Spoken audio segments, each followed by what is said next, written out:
का होई हमरा संगे तू कोरोना पॉजिटिव हो जेबे ना जीजा जी अभी हमरा जिंदा रहे के बा। अच्छा अरे हम ना खेला हम का रंगबे कर अरे हम ना खेला ढेर नौटंकी मत कर अरे हम ना खेलब अब की ये जीजा तो से ना रंग लगवाइब हो। हम ना खेलब होली ये जीजा तो से ना रंग लगवाइब हो।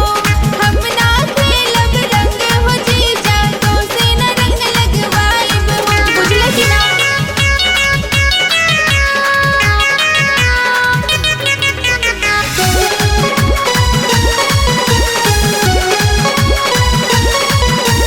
गोरे गाल पे अबीर लगा के रंग से तो के नहलाइबो बुलैले बाड़ू हमरा के साली प्यार से हम रंगाइबो प्यार से रंगा के साली फिर से लग लगा 2 गज के दूरी तुरा करो ना खत्म न भइल हो।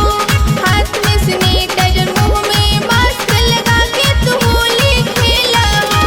कोरोना के वैक्सीन लगा के यानी होली में तुम मचाइबो कोरोना के वैक्सीन लगा के यानी तोरा के रंग लगाइबो अरे नाना तो कोई बहाना ना चलिए साली जी अरे हम ना खेलब अब की ये जीजा तो से ना रंग लगवाइब हो।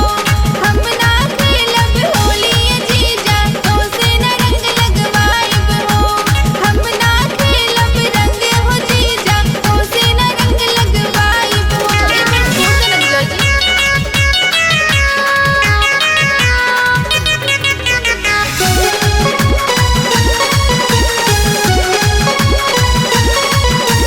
तोहर नियत ठीक नहीं खिलागत हमके नाही छुआ हो। रंग अबीर लगावे के बाद दूर से ही लगावा हो। बुझले कि ना हो वो पुजली रंगावे के मत पूरा बा चूना कथा मिलके लावेला लाली ससुराल में मजा दिलावेला